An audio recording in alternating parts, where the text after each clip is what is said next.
Welcome, friends, to this 2 hours webinar seminar on accident claim enhancement by Apex Court, Supreme Court of India. इसमें हम सब कुछ देखेंगे। Motor vehicle act देखेंगे, motor vehicle act का summary देखेंगे, पूरा डिटेल एक्ट भी बताऊंगा आपको। देन एक्सीडेंट क्लेम के रिलेटेड, मोटर व्हीकल एक्ट के related some case laws we will see. और सबसे इंपॉर्टेंट है कि एक्सीडेंट क्लेम कैसा कैलकुलेट किया जाता है, राइडर कैसे डाले जाते हैं, ये सब कुछ हम आज सीखेंगे। और I will give you some Chanakya नीति ऑल्सो। किसी के ऊपर ये बुरा वक्त नहीं आना चाहिए एक्सीडेंट क्लेम करने का, कॉम्पेंसेशन क्लेम करने का, लेकिन जिनके ऊपर भी आया है दुर्दैव से, तो उन्होंने चाणक्य नीति क्या करना है इसमें, वो भी मैं आपको अंत में बताऊंगा। अगर मैं बताना भूल गया तो जस्ट रिमाइंड मी कि सर आप अंत में चाणक्य नीति कुछ बताने वाले थे, but I will try to keep in my mind. चलो दोस्तों, शुरुआत करते हैं। Let me share the screen. पहले हम क्या क्या देखने वाले वो बताते हैं आपको।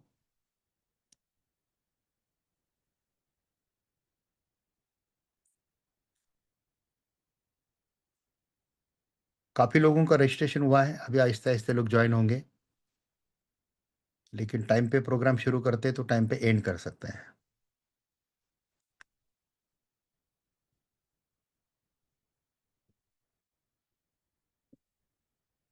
देखिए दोस्तों, ए NPNLC, ए एक्सीडेंट क्लेम, इतने सब हम देखने वाले हैं और ये सब हम आपको देने वाले हैं स्टडी मटेरियल में। इसका वीडियो भी शेयर होगा, आपको स्टडी मटेरियल भी मिलेगा, और ये बाद में मेरे ऐप पे जाएगा एज अ कोर्स बोल के। और ये कोर्स का फी 500 रुपये रहेगा। 500 रुपये में ये कोर्स लाइफ टाइम एक्सेस रहेगा सबके लिए। आपको तो इसका वीडियो भी हम शेयर कर देंगे और आपको ये स्टडी मटेरियल भी शेयर कर देंगे, so that you will have permanent access of this। तो इसमें accident compensation, Chandramani Nanda versus Sharad Chandra Swain, एक केस का थोड़ा सा देखे सारांश देखेंगे। डिटेल केस लॉज है मीना देवी वर्सेस नानूचंद महतो, ये अभी लेटेस्ट केस लॉज है 2022 का 23 का। मोटर व्हीकल एक्ट देखेंगे, national insurance company limited versus Pranay Sethi, ये केस लॉज देखेंगे। Sarla Verma and others versus Delhi transport company, ये लेटेस्ट केस लॉज है कि जिन्होंने अपने भारत के एक्सीडेंट क्लेम के मैटर के ऊपर एक जबरदस्त इम्पैक्ट डाला हुआ है। और कैलकुलेशन ऑफ एक्सीडेंट क्लेम में मैं अंत में बताऊंगा, क्योंकि ये थोड़ा मैथमेटिकल्स पार्ट है। कभी कभी मैथमेटिक्स पार्ट कभी कभी कोई कुछ लोगों को बोर होता है, तो इसलिए मैं अंत में बताऊंगा। मोटर व्हीकल एक्ट जो है उसका PDF 1998 का ये भी बताऊंगा। चलो परे मोटर व्हीकल एक्ट के ऊपर जाते हैं। थोड़ा सारांश सारांश बताऊंगा, फिर आपको एक्ट बताऊंगा regular. Motor the motor vehicle act 1988 is a comprehensive legislation in India that regulates all aspects of road transport vehicle. It includes provisions of the licensing of drivers and conductors, registration of motor vehicles, control of motor vehicles through permits, traffic regulations, insurance, liability offenses, penalties. So below are some of the key sections and landmark cases associated with this act. So section 3 and 4 is a necessity and granting of driving licenses, including conditions and restrictions. Section 39 है के prohibition against driving unregistered vehicle. सो unregistered vehicle जो रहती है उसको drive करना ये prohibit किया गया है सेक्शन 39 के अनुसार। As per Section 59, power of the central government to fix the age limit of motor vehicles. Section 66, necessities of permit for transport vehicles. Transport vehicle को परमिट की जरूरी क्यों है, ये 66 में दिया है और उसका प्रोविजन भी दिया है. Section 112 to 114 speed limits and power to restrict the use of vehicles. Section 129 wearing of helmets. Section 134 duty of driver in case of the accident, in case of an accident and injury to a person. Then Section 140 liability to pay compensation in certain cases on the principle of no fault. Section 146 requirement for insurance against third party risk. Third party risk बहुत important रहता है insurance में, वो लेना ही चाहिए vehicle वालों ने. तो सब क्लेम इंश्योरेंस कंपनी के ऊपर जाता है और आप सेफ रहते हैं. Section 177 to 210 various offenses related to violation of act with respective penalties. इसमें कुछ लैंडमार्क सुप्रीम कोर्ट केसेस है जो एट रैंडम यानी कि मोटर व्हीकल एक्ट के ऊपर है. कॉम्पेंसेशन के ऊपर, एनहांसमेंट के ऊपर हम आगे देखेंगे, वो हमारा स्पेशल सब्जेक्ट आज का है. एमके कुन्नी मोहम्मद वर्सेस पीए अहमद कुटी 1987 का एक केस है. The court highlighted the obligation of insurer under Motor Vehicle Act to satisfy the judgments against insured parties, particularly in cases involving substantial accidents. तो ये ऑब्लिगेशन जो है इंश्योरर का, ये स्पेसिफिकली इसमें हाईलाइट किया गया है कि when accident happens that time insurance company should pay proper compensation वगैरह सब कुछ इसमें हाईलाइट किया है. Swaran Singh versus state of Punjab and others 2004 का एक केस है. This case explain the liability where the driver did not have a valid licence at the time of the accident. Accident के समय में ड्राइवर के पास वैलिड लाइसेंस नहीं था. It emphasise the insurance liability even when statutory defences under section 149(2) are available. Insurer के पास statutory defence available है under section 149(2) के अनुसार. सो इवन दो ड्राइवर के पास वैलिड लाइसेंस नहीं है तो भी लाइबिलिटी जो है एक्सीडेंट के बाद ये इंश्योरेंस कंपनी पे कैसी आती है, ये स्वर्ण सिंह केस में बताया है. Bimla Devi and others versus Himachal road transport corporation and others 2009. The case dealt with the quantum of compensation in road accident cases and factors such as future prospects and the age of deceased.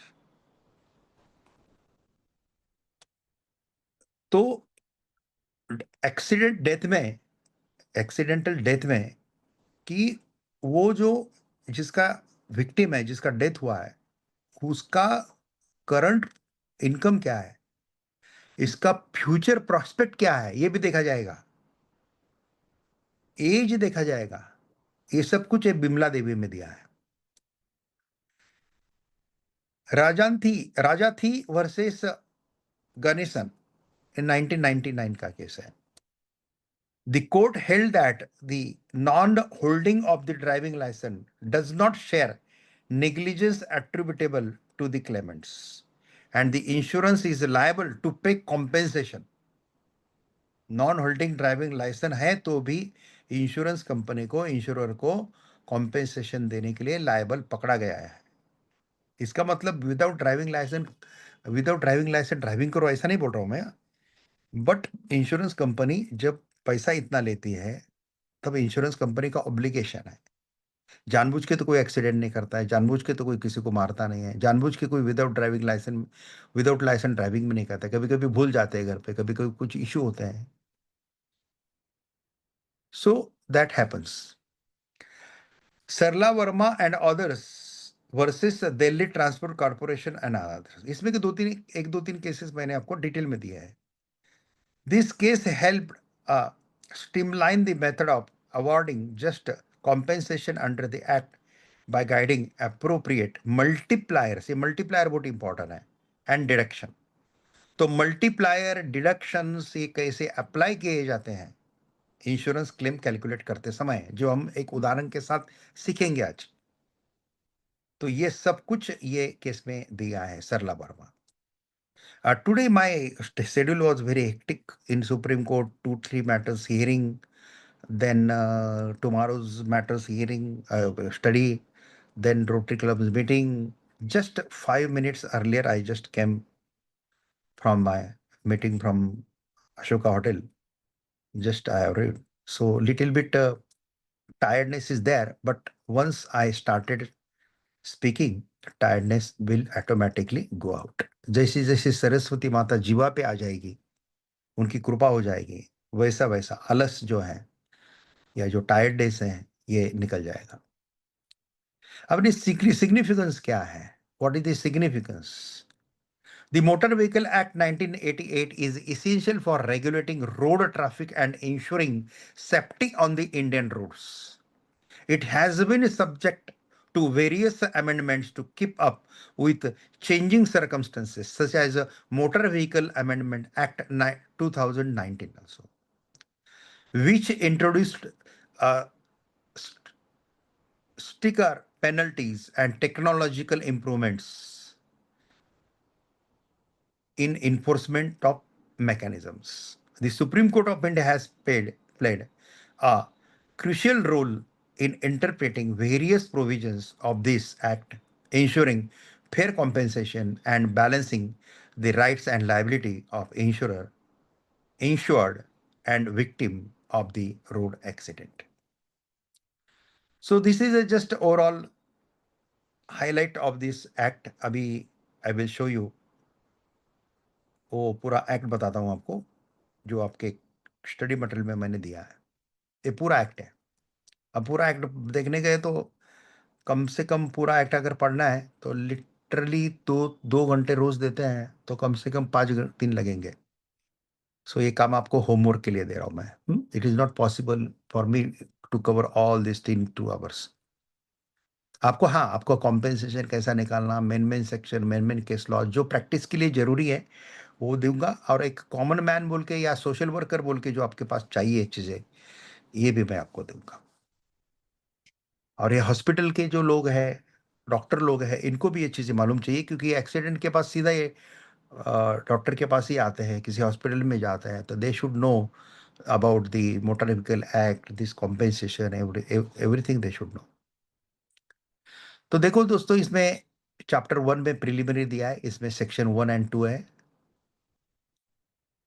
Section 2 में देखो, 2A में e cart and e rickshaw भी add हुआ है, ये latest amendment से हुआ है। चैप्टर 2 में licensing of drivers of motor vehicles, in this section 3 to 28 licensing कैसा होता है, मोटर व्हीकल का लाइसेंस के नियम क्या है, वगैरह वगैरह। देन चैप्टर 3 में licensing of conductor of stage carriers.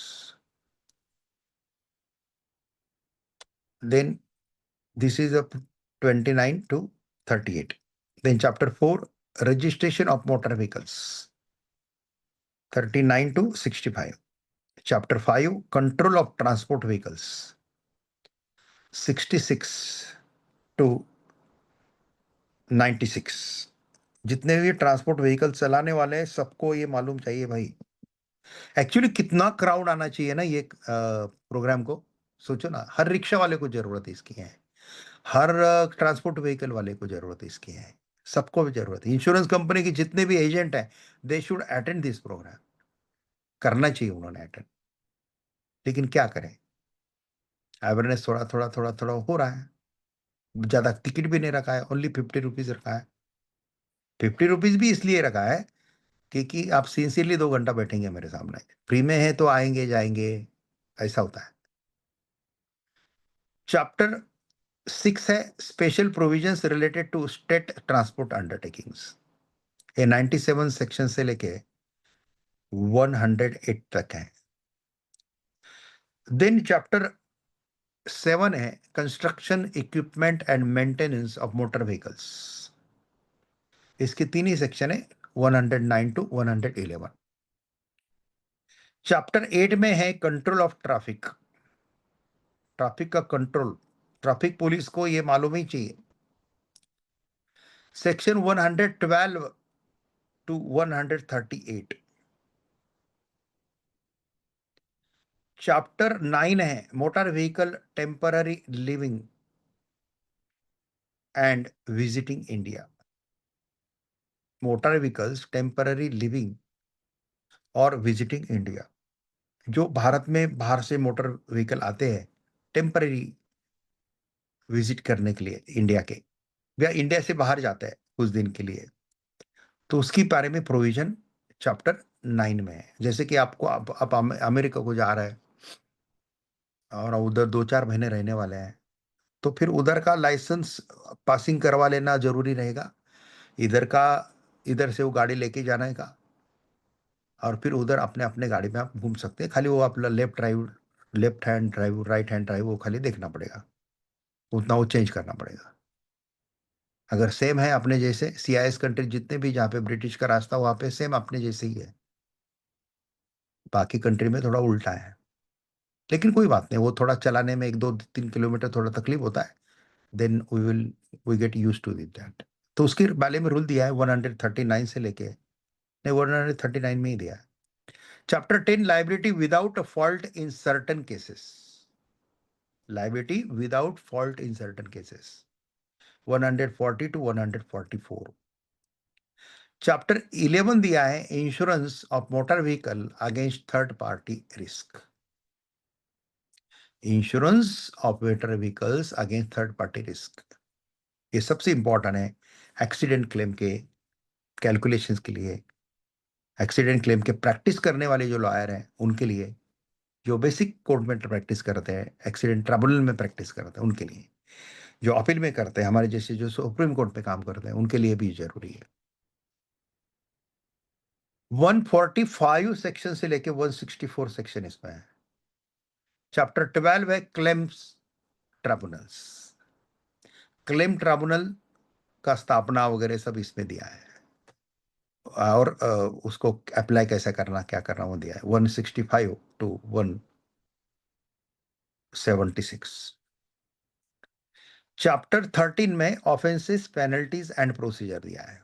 Offences penalty and procedure, negligence करते हैं कि लोगों को मार देते हैं, फुटपाथ पे गाड़ी चलाते हैं, तो ये निग्लिजेंस है, ऑफेंस है, तो इसका पनिशमेंट होना ही चाहिए। इंश्योरेंस कंपनी देगा नुकसान भरपाई, वो अलग, लेकिन जिसके हाथ से निग्लिजेंस हुआ है उसको पेनल्टी, उसको फाइन चाहिए भी चाहिए, वो सब इसमें दिया है 177 से लेके 210 तक। और मिसलिनियस चैप्टर जो है वो चैप्टर 14 है 14, इसमें सेक्शन 211 टू 217A दिया है, और शेड्यूल 1 और शेड्यूल 2 दिया है। तो ये राइडर वगैरह जो दिए हैं ना, राइडर एज के हिसाब से कॉम्पेंसेशन, ये सब शेड्यूल में दिया है।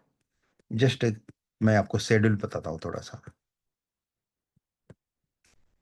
बाकी आपके हिसाब से थोड़ा सा पढ़ लो, जब जरूरी है तब, जितना जरूरी है उतना पूरा कानून पढ़ने की जरूरत नहीं रहती है, जितना आपको रिलेवेंट है उतना पढ़ो।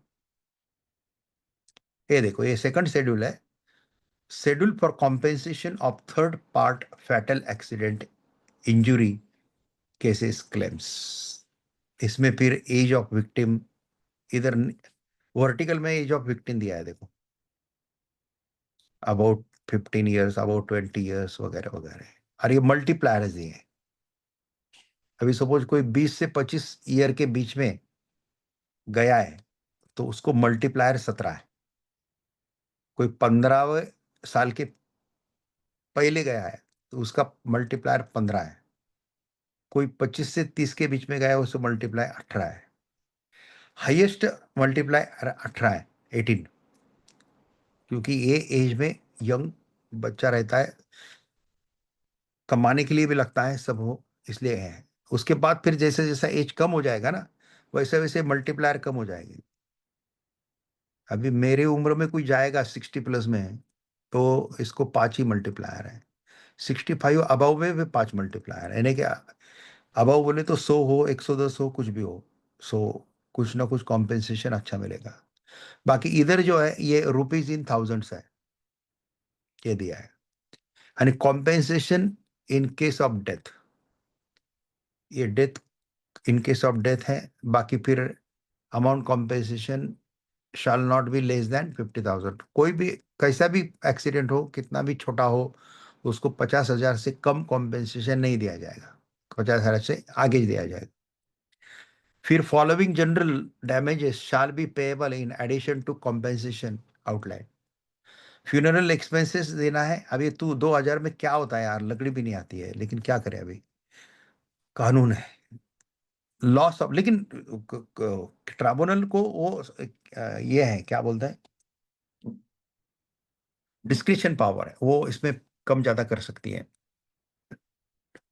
Depending upon the circumstances.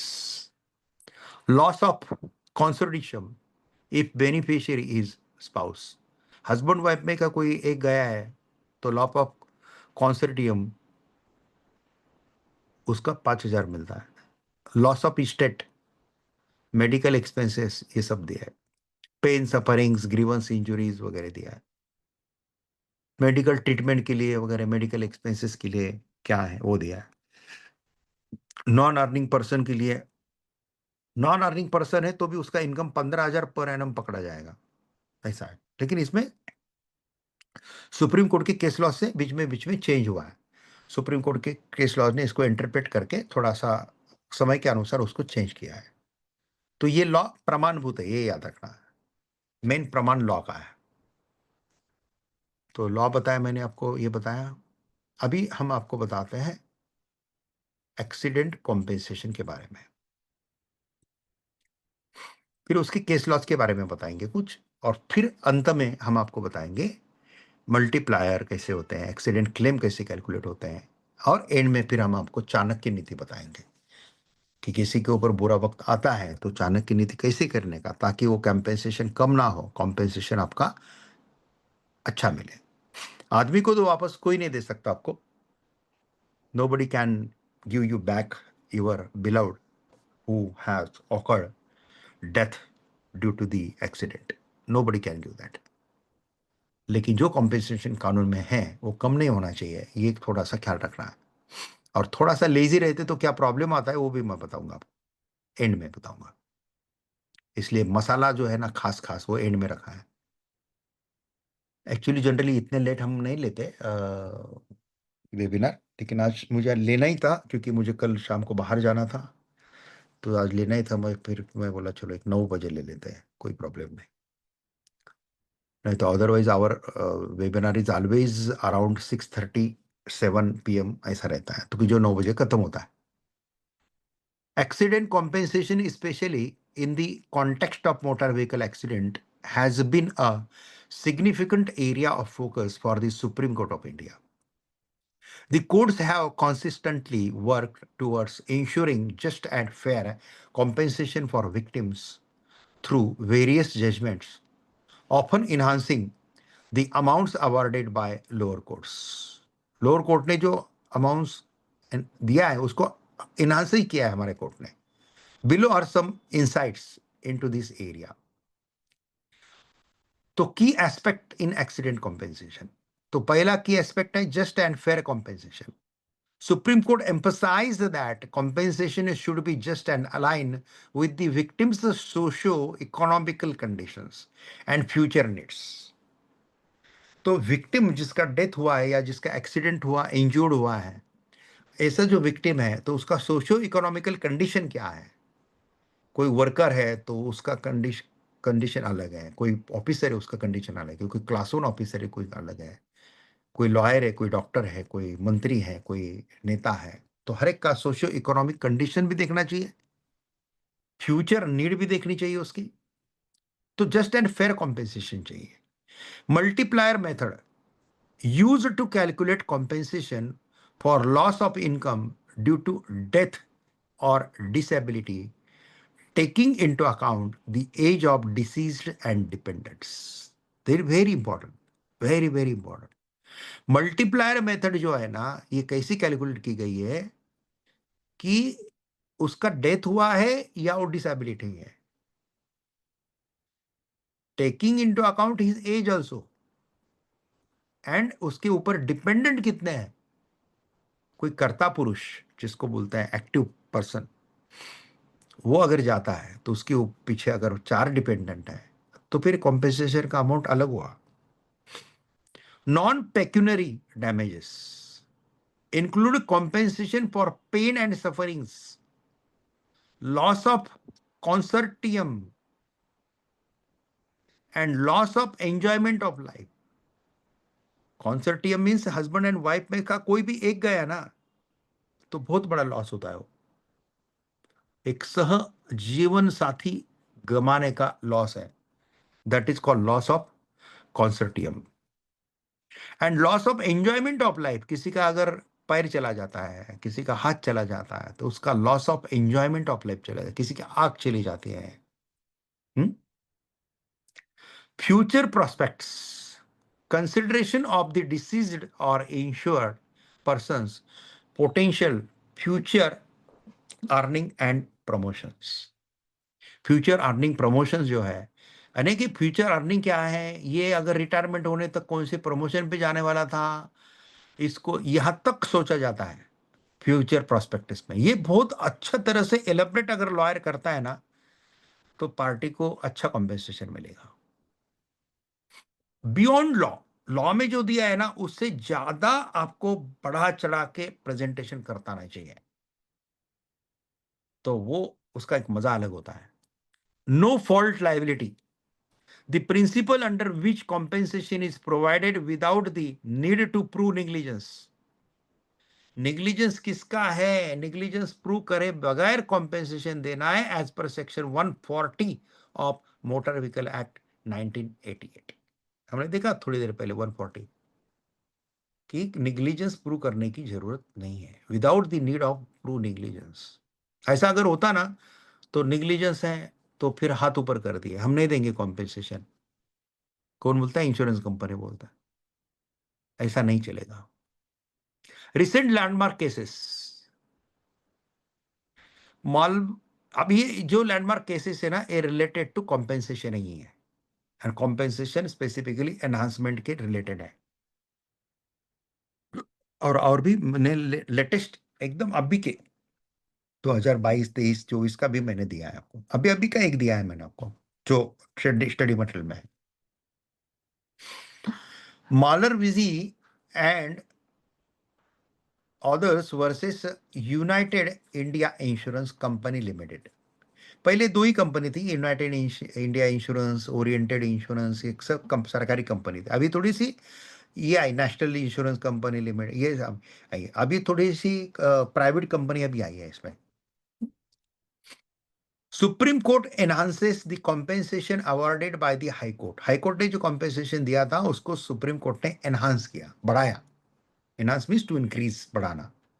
emphasizing the need to consider future prospects and proper application of the multiplier method।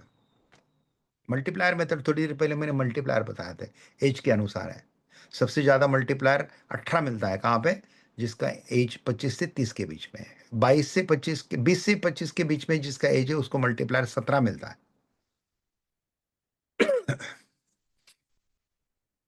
The case highlighted the requirement of the courts to adopt a human approach in determining compensation। Summary दिया है मैंने वो judgement का। मंजूरी बेरा versus oriental insurance company limited, 2007 का case है। दो a slightly older case, it laid down significant principles regarding compensation for non-earning members। Special case है कि जिसमें नॉन अर्निंग मेंबर का भी कॉम्पेंसेशन कैसा कैलकुलेट किया जाता है? Affirming that dependents are entitled to compensation. अगर वो मेंबर है, वो अर्निंग को नहीं है, वो नौकरी को नहीं है, उसका कोई अर्निंग सोर्स नहीं है, लेकिन उसके डिपेंडेंट है, तो they are entitled to get the compensation. बहुत अच्छा केस लॉज है। National insurance company limited versus Pranay Sethi and others 2017 provided guidelines for future prospects and the application of multipliers, ensuring a uniform approach across various cases while calculating compensation. Compensation calculate करते समय guidelines दिया ये case में, national insurance company limited versus Pranay Sethi case में future prospects देखो and application of multipliers and ensuring a uniform approach across various cases while calculating compensation. Hemraj and Hemraj versus Oriental Insurance Company Limited, the court reiterated means वापस उन्होंने court ने वापस एक बार बताया है, that is called reiterated. The court reiterated the need for comprehensive evaluation. Comprehensive means vistrut, savistar, in detail. Comprehensive means in detail. Evaluation by taking into account the proper head of damages. मैं English simplify करके बताऊंगा, because I know that कि भारत में 100 अगर लोग हैं तो उसमें कि 90 लोग मातृभाषा में हिंदी में ही कंफर्टेबल है। खाली 10 लोग हैं कि जिनको इंग्लिश समझता है आउट ऑफ 100 में, 10 लोगों को, और उसमें कि खाली 2 लोग हैं, 10 में के 2 ही लोग खाली हैं कि जिनको इंग्लिश बोलते भी अच्छा आता है। तो फिर मुझे ये वेबिनार का काम खाली 2% के लिए नहीं करना है, हमको 98% के लिए करना है। इसलिए मैं आपको कुछ कुछ जैसे कॉम्प्रहेंसिव वगैरह जो वर्ड है वो आई विल सिंप्लीफाई इट, क्योंकि मैं भी मराठी मीडियम से पढ़ा हुआ हूँ, ग्रामीण एरिया से आया हुआ हूँ। फिर तहसील में प्रैक्टिस किया, फिर श्रीरामपुर में प्रैक्टिस किया, फिर अहमदनगर में प्रैक्टिस किया महाराष्ट्र में, फिर बॉम्बे हाई कोर्ट में किया, फिर बॉम्बे हाई कोर्ट में से सुप्रीम कोर्ट आया। तो दिस जर्नी में मुझे काफ़ी चीज़ें दिक्कतें फेस करनी पड़ी हैं, specifically on command on English, specifically improvement of languages. Marathi भाषा भी मेरी बहुत अशुद्ध थी ग्रामीण एरिया की, लेकिन जैसे जैसे मैं पुणे रहने के लिए आया, बॉम्बे गया, तो फिर भाषा अपने आप बदलती जाती है। अभी दिल्ली में आया तो दिल्ली का भाषा थोड़ा सा अलग है, तो उसका होता है। बहुत कम लोग हैं कि जो सिल्वर स्पून मुंह में लेके पैदा होते हैं, कुछ लोग तो गोल्डन स्पून करते हैं, डायरेक्ट हार्वर्ड में वगैरह डिग्री लेके आते हैं। बराबर है, उनके लिए भी मेरा कोर्स है, नहीं ऐसा नहीं है, लेकिन मेरा फोकस मेरा रूरल एरिया का आदमी है, मेरा रूरल एरिया का लॉयर है, मेरा रूरल एरिया का प्रोफेसर है, कि जो भारत बदलने की क्षमता रखता है, भारत का विकास का सोचता है रूरल आदमी। शहर का आदमी खुद के स्वार्थ का ज्यादा सोचेगा, रूरल आदमी देश का सोचे। इसलिए हमारे भारत में मोदी से लेके एकदम रूरल एरिया तक जितने भी नेता लोग हैं ना, मैक्सिमम नेता लोग आपको रूरल एरिया से ही दिखेंगे। शहर एरिया से नेता लोग बहुत कम है, यानी कि 10% भी नहीं होंगे। तो Hemraj versus oriental insurance company ने रिट्रीट किया कि कॉम्प्रिहेंसिव इवैल्यूएशन कैसा करना, by taking into account the proper head of damages, ensuring that compensation is not merely tokenistic but reflective of victims' actual circumstances. United India Insurance Company Limited and Satinder Kaur and others, 2020. The court augmented the award of loss of consortium and funeral expenses, alleging aligning it with contemporary standards and expectation. अभी recent development and impact क्या हुआ है इसका? What are the recent development? There have been efforts to streamline and simplifying the procedure for claimants, ensuring quicker adjudication and disturbment or compensation. The amendment in Motor Vehicle Act, Amendment Act 2019 have increased the penalties.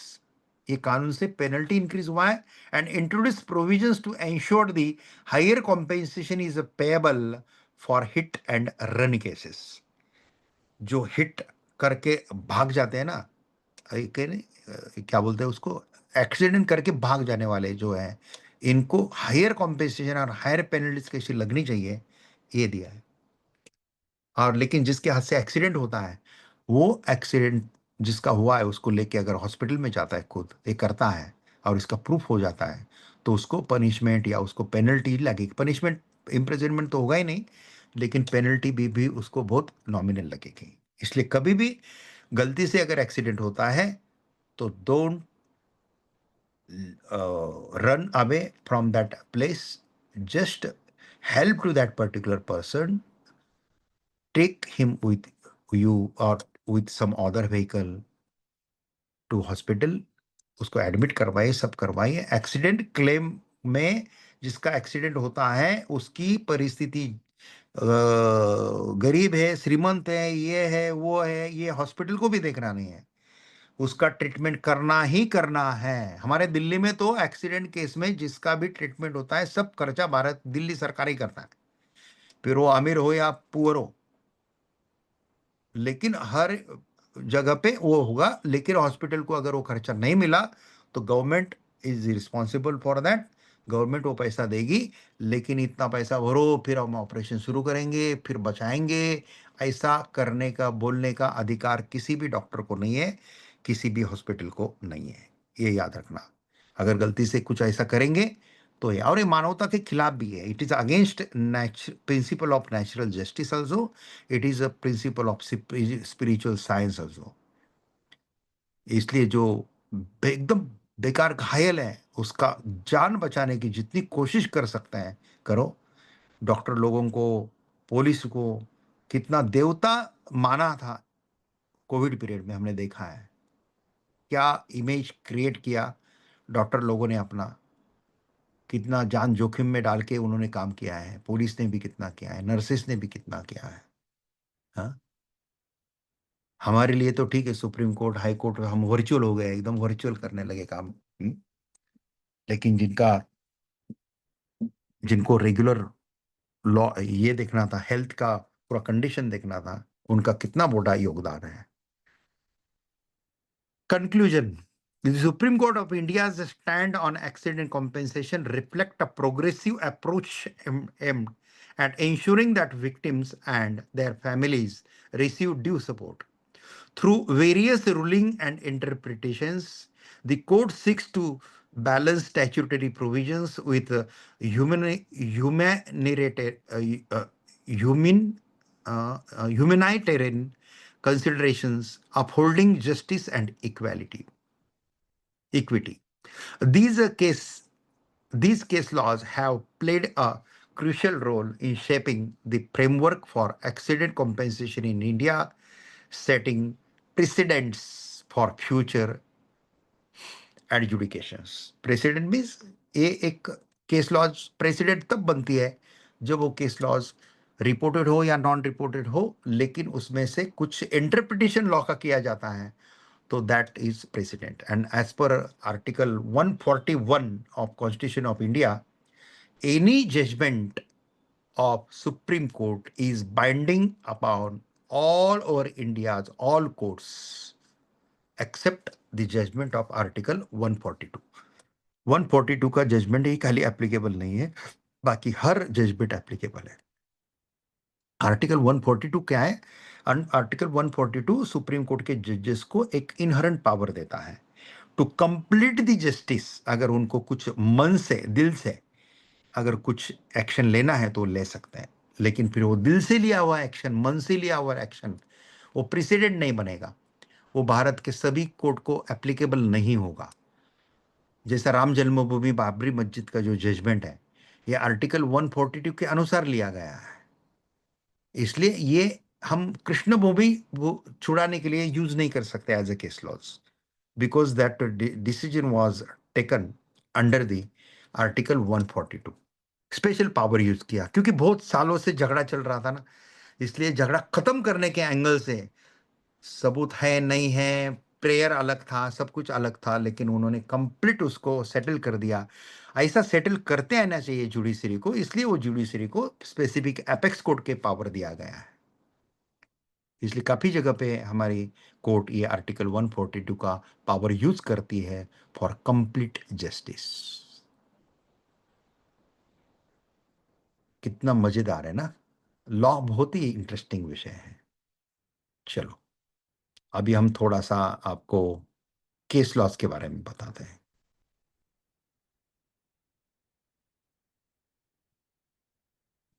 थोड़ा accident compensation multipliers पहले बताता हूँ, और फिर case laws बताता हूँ, और फिर कैलकुलेशन कैसे करते वो बताता हूँ, और उसके बाद फिर प्रोग्राम हमारा कंक्लूड की तरफ होगा, और फिर हम बाद में फिर क्वेश्चन आंसर जो है वो लेंगे।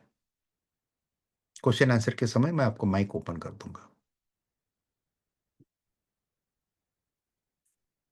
सी accident compensation. Accident compensation specifically, नहीं ये हुआ है शायद, हाँ ये हुआ है, yes yes yes, we have completed. दूसरा लेते हैं। हम्म। चंद्रमणि नंदा वर्सेस शरद चंद्र स्वैन। ये केस लॉस का थोड़ा समरी मैंने दिया है यहाँ पे। ये अभी अभी अक्टूबर 16 2024 का केस है। Enhancement of compensation in motor accident claim in Chandramani Nanda versus Sharad Chandra swan. The case of Chandramani Nanda versus Sarath Chandra Swan, 2014 INSC 777, adjudicated by the Supreme Court of India on October 15, 2024, underscores significance of developments in the assessment and enhancement of compensation in motor vehicle accident claims. Assessment and enhancement of compensation in motor vehicle accident claims, the appellant Chandramani Nanda sought an increase in the compensation awarded by the High Court, contending that both the tribunal and the High Court failed to adequately account for his current and future financial losses, medical expenses, and current and future financial losses, medical expenses, and attendant care requirement following a grievous accident. Summary of judgment. A judgment का summary बहुत interesting है. The appellant was involved in a severe motor vehicle accident on January 16, 2014, which resulted in life-threatening injuries and long-term disability. Initially, the Motor Accident Claims Tribunal awarded compensation totaling approximately, अब motor vehicle accident claim ने awarded compensation totaling approximately 20.6 lakhs, considering a 60% disability. उन्होंने disability, उसका death नहीं हुआ लेकिन injured हुआ, तो disability 60% consider करके उन्होंने 20,60,000 का उन्होंने कॉम्पेंसेशन सैंक्शन किया। किसने? मोटर व्हीकल ट्राइब्यूनल ने, जिसको हम बोलते हैं ट्रायल कोर्ट। दी हाई कोर्ट, उसके बाद हाई कोर्ट में अपील जाती है। इसके तीन ही अपील है, फर्स्ट अपील हाई कोर्ट और second appeal supreme court. The high court modified this award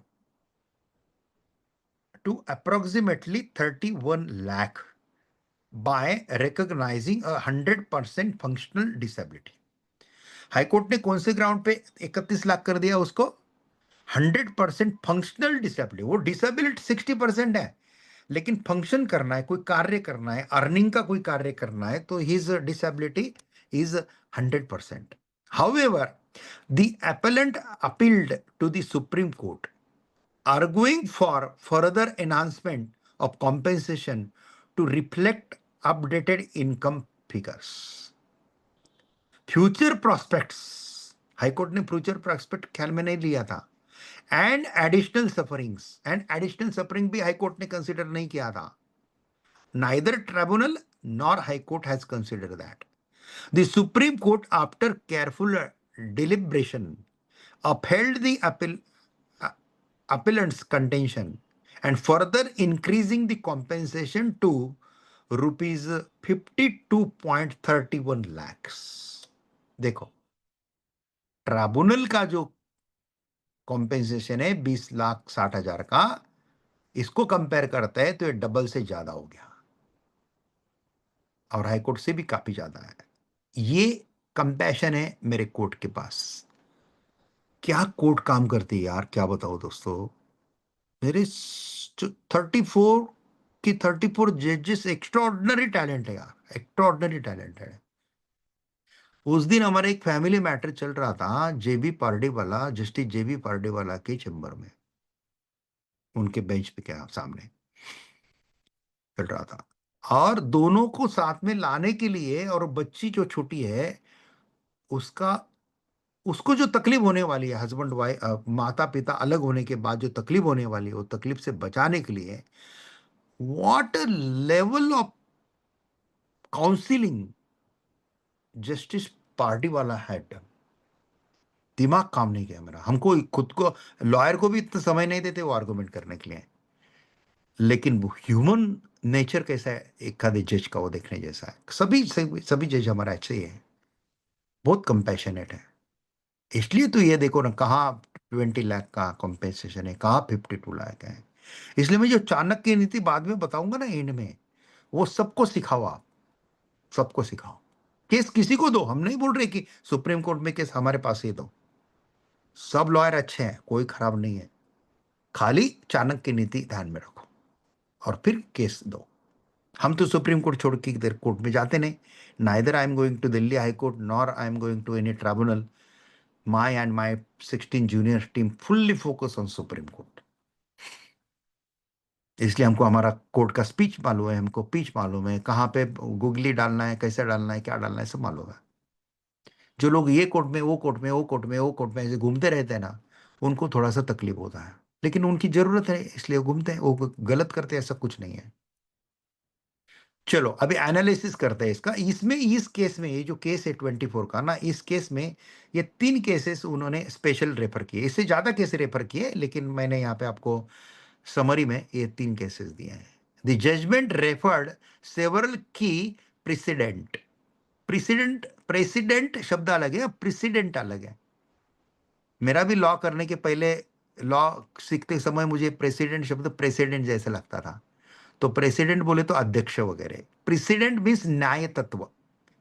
जिस ऑर्डर में न्याय तत्व एक्सप्लेन करके दिया है, the principle of law explain in proper way, particular way, that particular judgement और order is called president and influence the court's decision. Shrimati Sarla Verma versus Delhi transport corporation 2009 6 SCC 121. This case established the application of multipliers based on the age of the victim at the time of the accident to access future loss of income. Multiplier का जो application का proper formula यहाँ पे इन्होंने explain किया है. इसलिए मैंने ये तीनों जजमेंट आपको इंडिविजुअली पूरे दिए हैं, जैसे कि वैसे दिए हैं निकाल के हमारे मनु बत्रा के अकाउंट से. National insurance company limited versus Pranay Sethi 2017 16 SCC 680. This judgment clarified the inclusion of future prospects in compensation, emphasizing the need to account for the victim's potential earnings over their lifetime. और मीना देवी वर्सेस नूनू चंद मोहतो 2023 का case है, latest case है, 1 SCC 204 established that the claimed amount does not cap the compensation award. The claim amount does not cap नहीं, कोई भी cap नहीं लगाना कि भाई ये 1 करोड़ क्या की कॉम्पेंसेशन नहीं दे सकते, ऐसा कैप है, ऐसा कुछ कैप नहीं है. Allowing courts to award amounts beyond the claimant's initial request if justified. जैसा अभी मेरे पास जो केस आया है, वो केस में ट्राइब्यूनल ने दिया है 43 लाख का, 43 lakh something compensation. High court ने उसको कम करके 31 लाख करके दिया है, 31 लाख समथिंग. और मैंने सुप्रीम कोर्ट में उसको लिखते समय डायरेक्ट 1 करोड़ 22 लाख मांगा है. एकदम इतना जब मांगते हैं ना तो चिल्लाते हैं जज लोग. तो उस दिन मेरे ऊपर चिल्लाए जज, what is this, how we can sanction this like that, तो explain this, explain in proper way how this is justified. उस समय मुझे ये केस लॉस काम आएगा. कौन सा, जो अभी बताया मैंने. ऊपर का तो मल्टीप्लायर ये वो सब करके, सब वो उल्टा पलटा कुटाने करके सब करके 80 लाख तक जाता है उसका. ऊपर के 2 केस लॉस अगर मैं अप्लाई करता हूं तो 80 लाख तक उसका कॉम्पेंसेशन जाता है. लेकिन अगर नीचे का केस लॉस मैं अप्लाई करता हूं और जज भी अगर सुनने के मूड में है तो फिर ये पॉइंट मैं यही बताना है मुझे. Establish that claimed amount does not cap the compensation award, allowing courts to award amount beyond the claimants initial request if justified. Claimant की रिक्वेस्ट यानी कि मेरा डिमांड अगर 1 करोड़ 22 लाख का है और जज को लगता है नहीं इससे ज्यादा भी देना चाहिए तो भी वो दे सकते हैं. ऐसा एक केस लॉ है. लीगल रीजनिंग, लीगल रीजनिंग क्या है सब केस लॉस के पीछे. The supreme court meticulously evaluated, meticulously बोले तो एक क्या बोलते हैं, proper well calculated. Meticulously means applying talent. Meticulous means बहुत होशियार आदमी रहता है ना, ऐसा वैसा, लाइक आचार्य चाणक्य ऐसा. So meticulously evaluate the appellant's argument, focusing on several critical areas. अभी जो मैं पढ़ रहा हूं ना दोस्तों, ये जज का थिंकिंग प्रोसेस है, ये समझना बहुत जरूरी रहता है. असेसमेंट ऑफ इनकम, ये देखो पॉइंट बताता हूं पहले. Assessment of income, then multiplier application, then functional disability, then future prospect, then attendance cost and additional compensation, then claim amount limitation. ऐसा है. अभी मुझे जो चिल्लाए ना उस दिन, चिल्लाए बोले तो गुस्सा किया ऐसा नहीं है, अभी फेस वैल्यू रहता है हमारा थोड़ा सा एज के हिसाब से. लेकिन how I can sanction this amount, you should explain in well manner वगैरह वगैरह वगैरह. तो मैंने भी वैसा वेल मैनर में ही पैराग्राफ एल पैराग्राफ ग्राउंड में वेल मैनर से ही मैंने एक्सप्लेन कर दिया था. लेकिन और उनको थोड़ा सा और डिटेल में चाहिए था. ठीक है, तो अभी ये हिसाब से हम देंगे उनको. हाँ हाँ. अभी अभी हुआ, परसों परसों ही हियरिंग हुआ उसका. और इमीडिएटली मैंने हमारे जो नेशनल कन्वीनर है नानी पालिका वाला नेशनल लॉ क्लब के, तो उनको मनोज चौधरी को बोला, मैं बोला यार मनोज, हमको ये प्रोग्राम लेना चाहिए तो कि ताकि भारत के बाकी लॉयर भी ट्राइब्यूनल में या हाई कोर्ट में इसको प्रॉपर ढंग से प्रेजेंट करे ताकि वहां से ही एक अच्छा कॉम्पेंसेशन लोगों को मिले. और जब हमारे पास आते हैं सुप्रीम कोर्ट में तो हम तो करेंगे ही करेंगे, इसको कोई इशू नहीं है. असेसमेंट ऑफ इनकम, पहला पॉइंट है assessment of income.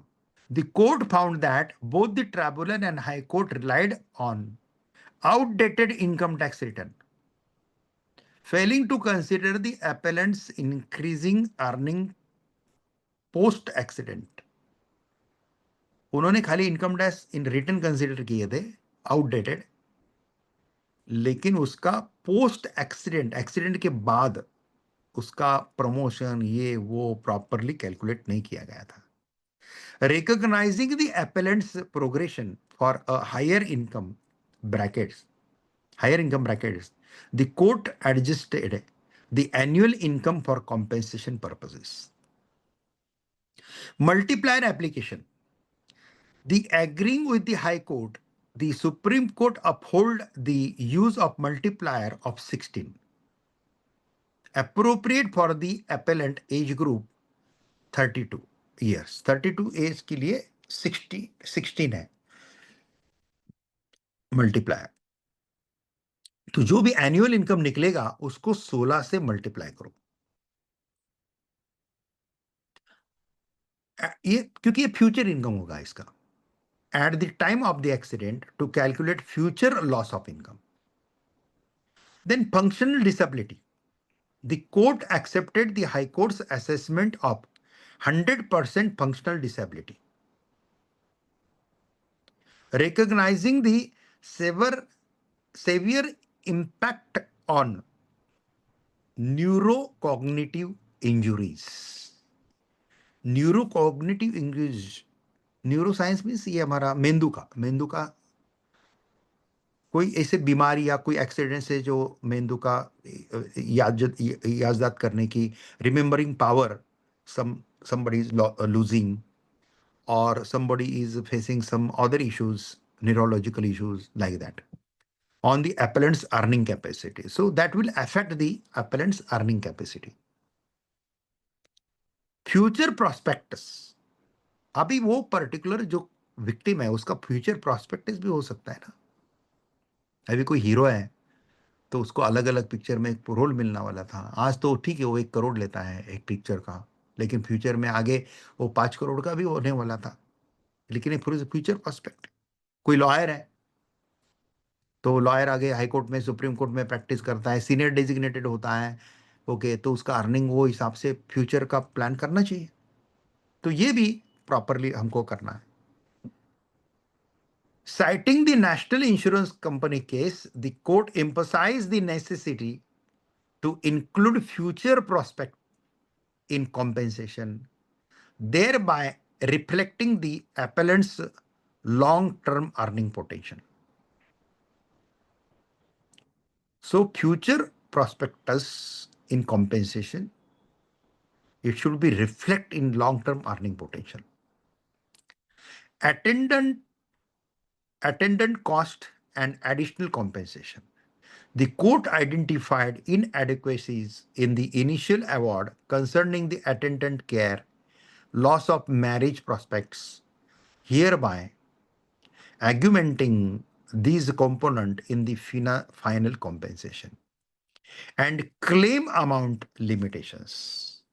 Rejecting the insurance company's argument that the initial claim amount should cap the compensation, the court reinforced that compensation should be just and reasonable, independent of the claimant's stated figures. Claimant ने जो मांगा है, that is not relevant. Claimant ने जो मांगा है उससे ज्यादा अगर claimant को सैंक्शन करना ऐसा अगर जज का मत है तो उनको करते आना चाहिए. यह है. और फिर इसका इम्पैक्ट क्या हुआ? इम्पैक्ट हुआ कॉम्प्रहेंसिव कॉम्पेंसेशन असेसमेंट हुआ, फ्यूचर प्रोस्पेक्टस इंक्लूजन हुआ, बियॉन्ड इनिशियल क्लेम के बियॉन्ड भी जाके वो कॉम्पेंसेशन सैंक्शन कर सकते हैं, एंड अटेंडेड केयर कंसिडरेशन, ये सब कुछ इसमें हुआ. Complex concept simplified. अभी थोड़े कोई कॉम्प्लेक्स कॉन्सेप्ट जो रहते हैं ना वो थोड़ा सा सिंप्लीफाई करके ये जजमेंट में बताया है. मैं जजमेंट का खाली समरी दे रहा हूं आपको. है functional disability refers to the extent to which the disability impair an individual's ability to perform daily activities and maintain employment. In this case, a 100% functional disability indicates a complete inability to work or engage in purposeful activities due to brain injuries. Multipliers in compensation. The multiplier is a factor used to estimate future loss of income based on the victim's age at the time of the accident. It reflects the number of years the victim is expected to work and earn an income, hereby qualifying the long-term financial impact on the injuries.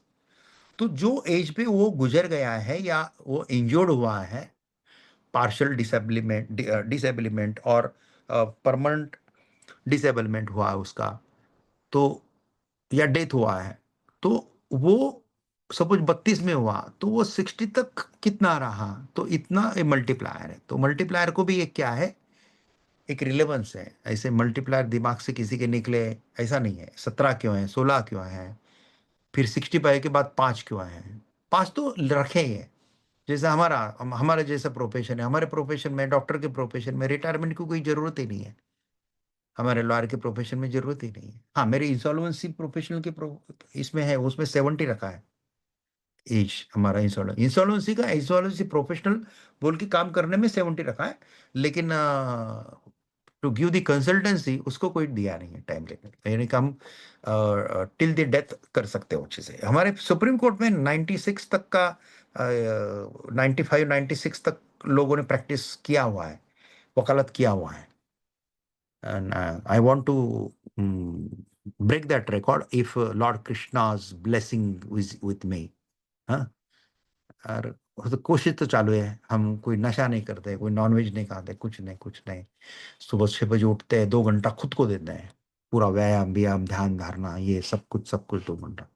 2 घंटे के बाद ही हमारा मेरा 9 बजे phone खुलता है। 9 बजे पहले मैं फोन उठाता भी नहीं किसी का।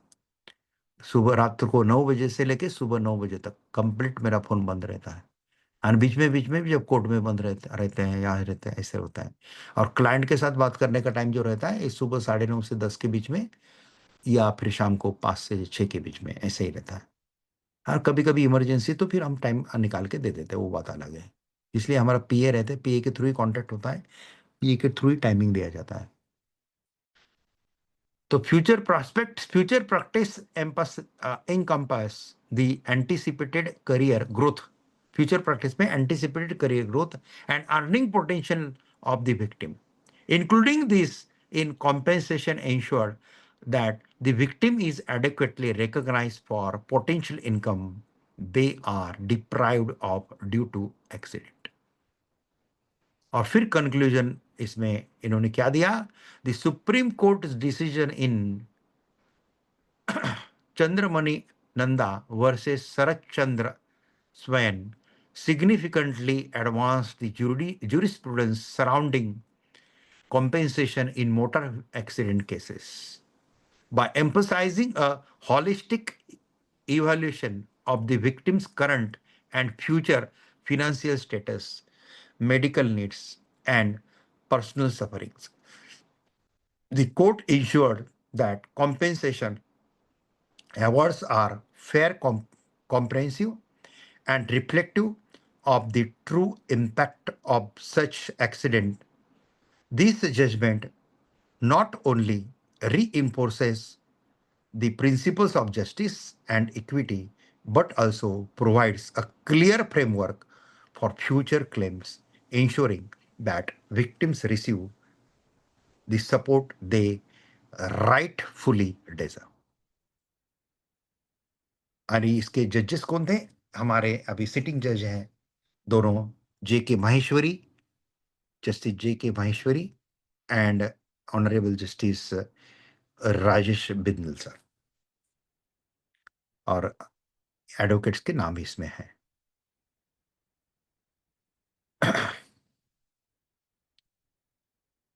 अच्छा लग रहा है ना, बहुत अच्छा लग रहा है उनका, क्योंकि इतना पूरा उदाहरण के साथ प्रैक्टिकल एंगल से कभी लॉ समझ में नहीं आता है, समझाया नहीं जाता है, प्रॉब्लम ये है।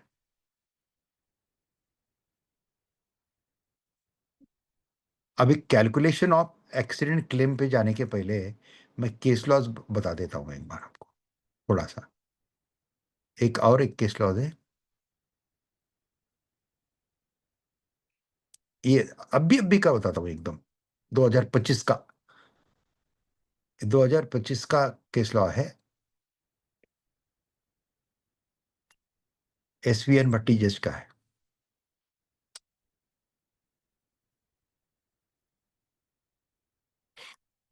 एक मिनट, चार्जिंग को लगाता हूँ। हम्म, हम्म। तो ये अभी पूरा नहीं बताऊंगा मैं आपको, एक जस्ट जहाँ पे एनहांसमेंट हुआ है वो चार्ट देखेंगे खाली। ये देखो, ये चार्ट देखो। बाकी आप पढ़ सकते हैं, आपकी स्टडी मटेरियल में आराम से पढ़ सकते हैं।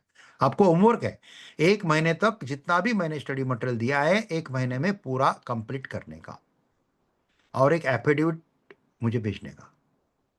एक एफिडेविट नोटराइज करके भेजने का, कोर्ट का एक एफिडेविट चाहिए आपका, कि आपने ये सब डिटेल में चाहिए। ये कानून, ये सब कुछ आई हैव रीड प्रॉपरली। ये कितने घंटे में रीड किया, ये कितने घंटे में रीड किया, ये कितने घंटे में रीड किया, ये कितने घंटे, ऐसा एफिडेविट करके भेजेंगे। That time I will give you the certificate of this course, otherwise no. हम एकेडमिशियन नहीं है, हम प्रैक्टिस इन लॉयर है। हमको समय नहीं रहता एकेडमिक चीजें करने का। लेकिन क्या करें, कॉलेज छोड़ने के बाद वो लॉ पढ़ते ही नहीं लोग। प्रॉब्लम यह है, जब केस आते हैं तो उतने एक पर्टिकुलर सेक्शन पढ़ते हैं, इसलिए बीच में एक प्रोग्राम लेके हमारे जो भाई लोग हैं वो भाई लोगों के लिए, और ये प्रोग्राम को हमको भी फायदा होता है, खुद को भी फायदा होता है, थोड़ा रिवाइज होता है हमारा भी नॉलेज, ये फायदा होता है। अभी देखो एनुअल इनकम, इन्होंने क्या दिया था एनुअल इनकम। एक ट्राइब्यूनल जो एक्सीडेंट ट्राइब्यूनल ने जो दिया था ना, हाँ, MSCT और हाई कोर्ट ने कैसे दिया था, और हाई कोर्ट ने बढ़ा के दिया, तो एनुअल इनकम मेंशन 1,62,000, तो उसका 13,500 मल्टीप्लाई बाय 12, यानी कि 450 रुपये डेली। तो ऐसे 1,62,000 आया, तो 2,10,000 हाई कोर्ट ने किया, उसको 3,000 मल्टीप्लाई बाय 70 ऐसा कुछ किया। फ्यूचर प्रोस्पेक्ट इन्होंने दिया ही नहीं, इसमें नील है। मल्टीप्लायर एज, एज इसका 44 था ये पर्टिकुलर केस में। अभी इसके फैक्ट्स वगैरह ऊपर है, अभी इतने ऊपर में नहीं जाएंगे हम अभी। क्योंकि हमको काफ़ी पोर्शन कवर करना है, और before 11 I have to conclude this programme. और मल्टीप्लायर हाई कोर्ट ने उतना खास अप्लाई नहीं किया। डिसेबिलिटी लॉस 70%, 70% दोनों में पकड़ा है। एनुअल लॉस ऑफ डिपेंडेंसी जो है वो यहाँ पे ऐसा पकड़ा है, 17.0 लैक्स, और यहाँ पे 2,10,000। और for two grievance grievous injuries 20,000, 20,000। Pain and sufferings 25,000, 50,000। Medical bills 1,47,267, 1,47,267, तो जितना एक्चुअल आएगा उतना ही आएगा ना, उसमें कुछ इंक्रीज होने का कोई चांस नहीं है। Earning loss as in patient, earning loss दोनों का सेम ही है। अटेंडेंट चार्जेस दोनों के सेम ही है। Loss of amenities and expectation दोनों का सेम ही है। ट्रांसपोर्ट चार्जेस, एम्बुलेंस वगैरह का वगैरह चार्जेस वगैरह, वो 3,000 3,000 ही है। और तो ट्राइब्यूनल ने 21,35,000 का दिया था, और 7.5% इंटरेस्ट का साथ दिया था। और हाईकोर्ट ने कम करके 6,69,000 कर दिया था। ये क्यों हुआ ऐसा? हाँ, क्योंकि ये पर्टिकुलर बंदे को चाणक्य नीति मालूम नहीं था। नहीं तो एक ऐसा होता था, ये अगर इसको चाणक्य नीति मालूम रहता तो ट्राइब्यूनल का 21 लाख 21,35,000, तो हाईकोर्ट का होता 35 लाख, और सुप्रीम कोर्ट है उससे ज्यादा। चाणक्य की नीति मालूम है तो। अब इसको चाणक्य की नीति मालूम नहीं थी, इसलिए ये फंस गया बीच में। लेकिन हमारा कोर्ट होशियार है।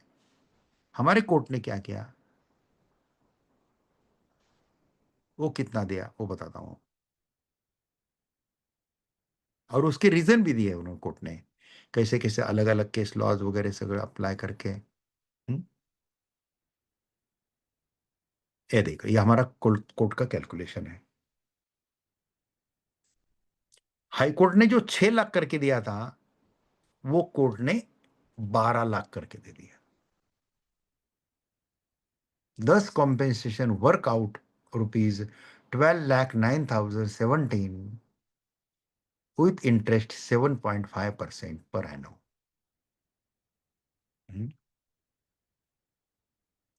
ये सिटिंग जज हमारे केवी विष्णुनाथन एंड एसवीएन पट्टी।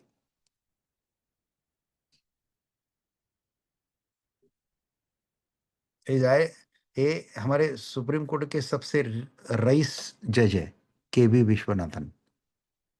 इनका जो डिक्लेयर किया है ना प्रॉपर्टी जज का, मोर देन 200 करोड़ है, क्योंकि सीनियर एडवोकेट से डायरेक्ट एलिवेट हुए हैं। सुप्रीम कोर्ट में हमारे साथ सीनियर एडवोकेट बोल के काम करते थे, हमने उनके साथ काम किया है, हमारी दोस्ती एक दूसरे के साथ है। लेकिन इनका एलिवेशन हो गया, सुप्रीम कोर्ट उन्होंने एक्सेप्ट कर लिया। लेकिन जिस समय इन्होंने सुप्रीम कोर्ट का जजशिप एक्सेप्ट किया, उस समय इनका इनकम टैक्स रेगुलरली ईयरली जाता था near about I think 35 lakh, sorry 35 crore something, 35 crore की बात कर रहा हूँ। और जब इन्होंने जजशिप एक्सेप्ट किया, तब इनका डायरेक्ट पेमेंट 5 लाख पे आ गया और काम 50% से ज्यादा बढ़ गया। और 5 लाख बोले तो महीने का, साल का कितना हुआ? 60 लाख रुपीज। बाकी फैसिलिटी विसिलिटी ये वो सब पकड़ के आप 1.5 करोड़ पकड़ो, चलो 1.5 करोड़ इनकम का। और 35 करोड़ का इनकम टैक्स पे करने वाला आदमी का। लेकिन लाइफ में हर चीज पैसे से नहीं होती है, एक राइट प्लेस पे राइट अपॉर्चुनिटी लेनी भी पड़ती है, और एक शान से ये प्रोफेशन से रिटायर भी हो सकता है, ऐसा है। तो ऐसे तो है, काफी केसेस है। हमने नानी पालकीवाला नेशनल लॉ क्लब की ओर से लाइफ टाइम अचीवमेंट अवार्ड दिया था गए साल। जस्टिस हमारे सुप्रीम कोर्ट के retired justice R F Nariman साहब को, रोहिंटन नरीमन, उनका भी सेम केस ऐसे ही था, विश्वनाथन जैसे ही था। ये सीनियर लॉयर लॉयर थे, बहुत फेमस थे, और बाद में एलिवेट हो गए सुप्रीम कोर्ट बेंच पे, direct lawyer to direct supreme court bench. यानी कि इनको जजशिप का एक्सपीरियंस किसी को डिस्ट्रिक्ट कोर्ट का, हाई कोर्ट का कोई जजशिप का एक्सपीरियंस नहीं, डायरेक्ट बेंच से लेके बार से लेके डायरेक्ट बेंच पे जाके बैठे। हम्म। किसी का अगर इच्छा है तो जरूर जाओ, आई विल प्रमोट, मैं प्रमोट करूंगा। मुझे बताओ आपको जज बनना है, हाई कोर्ट का डिस्ट्रिक्ट कोर्ट का बताओ, खाली मैं बताऊंगा आपको क्या करना है। लेकिन मुझे कोई भी सवाल पूछना है, कुछ भी करना है, तो अभी तो पूछ सकते हैं प्रोग्राम के बाद, लेकिन इसके बाद कभी भी सवाल पूछना है तो खाली सैटरडे का ही समय टाइम है, शाम को 5 से 6 बजे मुझे भारत का कोई भी आदमी कोई भी सवाल पूछ सकता है। बाकी समय मेरा पूरा प्रोफेशन के लिए है। और बीच में हम फ्री लीगल गाइडेंस कैंप लेते हैं। वो फ्री लीगल गाइडेंस जैसे हम अभी अभी बुधवार को या मंगलवार को या गुरुवार को, ऐसा कोई तो भी एक डेट को हम प्रॉपर्टी मैटर के ऊपर फ्री लीगल गाइडेंस कैंप लेने वाले हैं, ऑल इंडिया लेवल के ऊपर। तब वो प्रॉपर्टी मैटर के फ्री लीगल गाइडेंस कैंप में लॉयर भी आते हैं, क्लाइंट भी आते हैं, सभी आते हैं। उस समय आप कुछ कुछ पूछना है तो पूछो, कोई प्रॉब्लम नहीं, मेरा फ्री ऑफ कॉस्ट गाइडेंस मिलेगा।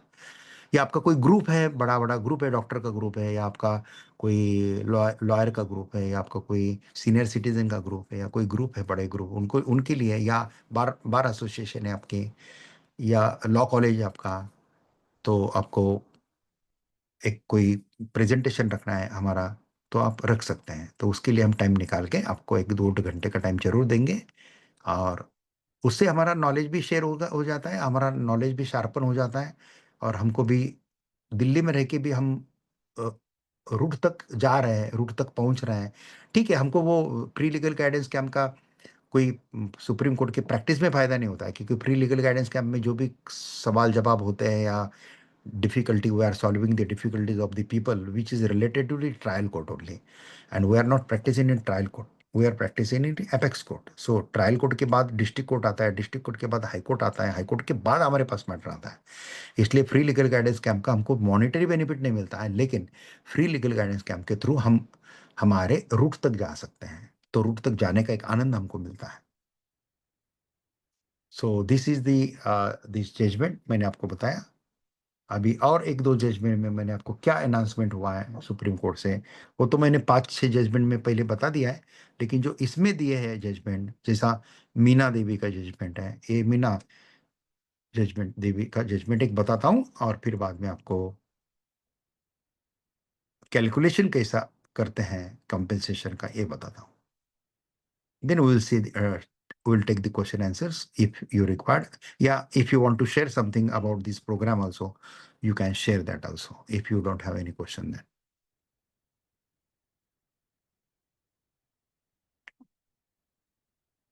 ये पूरा जजमेंट आप पढ़िए, मैं खाली आपको एनहांसमेंट वगैरह कितना मिला है, क्या मिला है वहाँ पे, जहाँ पे चार्ट होगा या कुछ होगा।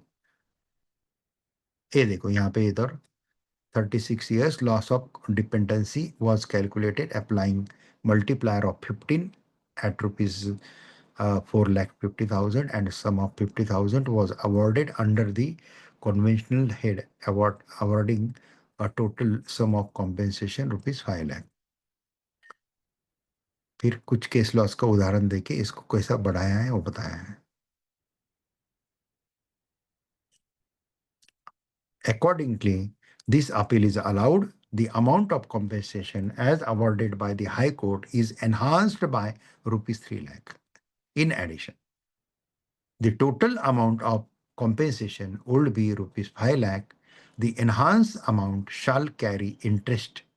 जितना enhanced amount है shall carry interest 7% per annum from the date of the claim petition till realization.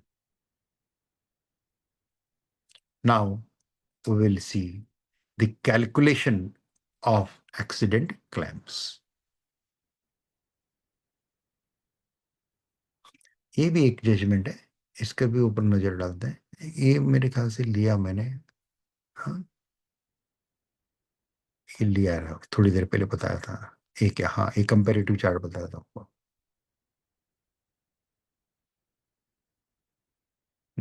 ये नेक्स्ट, ये सरला वर्मा का देखते हैं एक बार।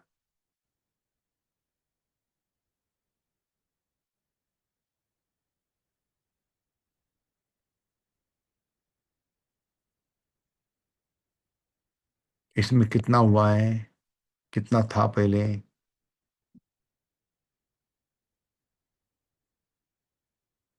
बहुत बड़ा जजमेंट है, 13 पेज का है। लेकिन मल्टीप्लायर ये वो प्रॉपर डिस्कस किया है। ये देखो यहाँ पे मल्टीप्लायर प्रॉपर जो है ना वो बताया यहाँ पे। हम्म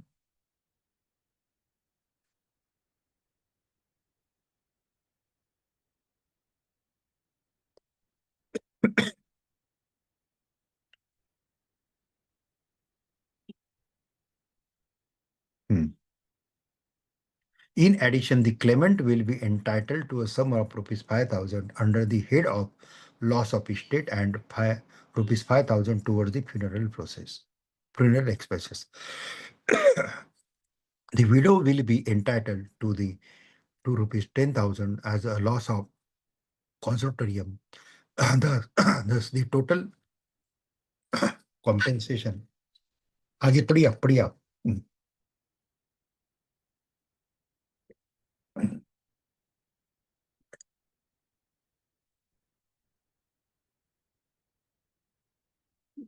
Thus, the total compensation will be rupees 8,84,870 after deducting 7,19,624 awarded by the High Court. The enhancement would be 1,65,240। और एक केस में मैंने हाई कोर्ट का जितना अवार्ड किया था उससे डबल से ज्यादा मैंने एक केस में लिया था। थोड़ा बहुत 20-25% ज्यादा तो मिल जाता है इजीली, लेकिन डबल से ज्यादा मिलना बोले तो बहुत मेहनत करनी पड़ती है। नाउ कैलकुलेशन, ये देखें। The calculation of accident claims under the Motor Vehicle Act 1988 preliminarily evolves around awarding fair compensation to victim of road accidents whether for death, disability, or injury. The courts, especially the Supreme Court and High Courts, have established guidelines and principles for qualifying such claims to ensure justice. Key component for calculation accident claim. कौन से 4 की component है? Loss of life, death claims, permanent disability, temporary disability और injury, other head of compensation. That is called funeral expenses, medical expenses, loss of consortium, etc. Calculation of compensation for death. The primary method uses the multiplier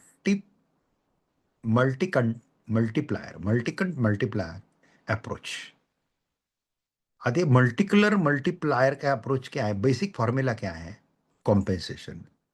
compensation is equal to annual income plus future prospect minus personal expenses. Annual income plus future prospects minus personal expenses.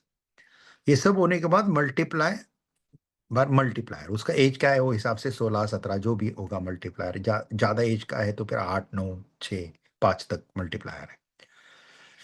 Plus loss of estate plus loss of funeral expenses plus medical expenses. Steps कैसा है? Determine the monthly income, add future prospect, then deduct personal expenses. अभी थोड़ा detail में लेते हैं. Determine the monthly income. Actual income or minimum wages prescribed for the area, whichever is higher. Actual income जो है वो लो, या अगर वो उसका इनकम का कोई प्रूफ नहीं मिलता है, या वो काम को है नहीं है मालूम नहीं है, या वो बेरोजगार है, तो फिर मिनिमम वेजेस जो है वो प्रिस्क्राइब जो किया है लॉ में वो पकड़ना है यहाँ पे. जैसा 15,000 रुपए पर मंथ वगैरह ऐसा minimum wages. Add future prospects. To account for expecting salary increases, typically 30% of non-gross income. Non-gross income जो है उसका 30%. Non-gross income बोले तो gross income का मतलब होता है before deducting expenses जो income आता है. तो सपोज 10 लाख का कलेक्शन है और खर्चा आपका दुकानदारी का 3 लाख है, तो फिर नेट इनकम 7 लाख होगा. तो ग्रॉस इनकम 10 लाख हो गया. Before deducting expenses 10 lakh gross income है, लेकिन एक्सपेंसेस डिडक्ट करके नेट इनकम हुआ. तो नॉन ग्रॉस इनकम का 30%, तो ग्रॉस इनकम का लगभग 40% जाएगा फ्यूचर प्रोस्पेक्ट का. Deduct personal expenses. यूजुअली 1/3 और 1/4 of income, assuming the victim was the bread winner. Bread winner victim है ऐसा समझ के ये कैलकुलेट है. Choose an appropriate multiplier based on the age of the deceased using the low, medium, and high multipliers. Low, medium, and high multipliers prescribed by the courts. For example, 16 for the age of 26 to 30, 18 for the age of 31 to 35, etc. Calculate loss of consortium, funeral expenses, and medical expenses. Additional fixed amount और calculate expenses incurred. हम एक उदाहरण देके भी मैंने calculate करके दिया है आपको. आगे एक एग्जांपल लेके कैलकुलेट करके दिया है. Calculation of compensation for permanent disablement. अभी परमानेंट डिसेबलमेंट है तो उसका कैलकुलेशन कैसे करेंगे? Percentage of loss of earning capacity based on medical evidence. Courts assign a percentage disability and accordingly determine the compensation. The same multiplier method is applied considering the reduction in earning capacity. Calculation for temporary disability injury. Compensation is usually based on actual loss of wages during the period of incapacity, along with the medical expenses and pain and sufferings. Standard guidelines for calculation. Per Supreme Court, NCDRC NCDRC recommendations up to 15, multiplier 15 to 16 आएगा. Higher multiplier for working age group. Working age group को higher multiplier लगता है. Higher age group को, working group को higher multiplier लगेगा जो आ गया है. 16 to 30 के बीच में तो 18 to 20 मल्टीप्लायर. 31 to 40 को 18 to 20 है. 41 to 50 15 to 17 and above 15 12 to 15. Additional compensation, funeral, medical, ये सब एक्सपेंसेस. फ्यूनरल एक्सपेंसेस के लिए लगभग 15 से 30,000. रूरल एरिया में तो 15,000 और सिटी एरिया में तो 30,000 वगैरह फिक्स होता है ऐसा. Medical expenses actual expenses incurred before filing claim.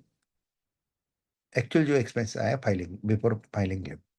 Pain and suffering usually a lump sum awarded as per the severity. कितना गंभीर है उसके ऊपर है. Loss of consortium and guidance, additional lump sum as per the judicial discretion. Recent supreme court guidelines. अब recent supreme court guidelines Pranay Sethi case जो है 2017 का, वो प्रणय सेठी केस से है. तो prospect, future prospectus, future prospect जो है वो 40% of income below 50,000 per month. 50,000 के नीचे अगर पर मंथ इनकम पकड़ा गया है तो फिर उसका फ्यूचर प्रोस्पेक्ट 40% ऐड करना चाहिए. और 30% फॉर हायर इनकम. सपोज किसी का 1 लाख पकड़ा है, किसी का 1.5 लाख पकड़ा है, तो फिर उसका 30% हायर होगा. तो 50,000 या 50,000 के नीचे then 40%. Below, not 50,000, below, below 50,000. 50,000 के नीचे है तो दैट मीन्स 49,999 रुपीज तक आपको 40% मिलेगा. अगर 50,000 क्रॉस हो जाता है तो फिर 30% हायर ऐड होगा इसमें. Multiplier based on age age per the multiplied by method. और बेसिक कैलकुलेशन जो बाकी फ्यूनरल एक्सपेंसेस वगैरह जो है, तो बेसिक कैलकुलेशन का फिर कैलकुलेशन फॉर्मूला क्या है? Annual income plus future prospect multiply by multiplier multiply by 1/3 personal expenses is equal to compensation for loss of life.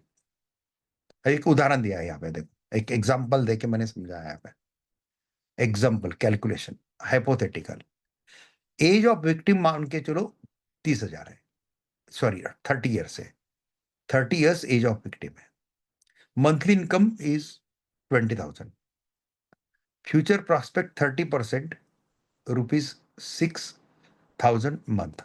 तो एनुअल इनकम इसका कितना हुआ?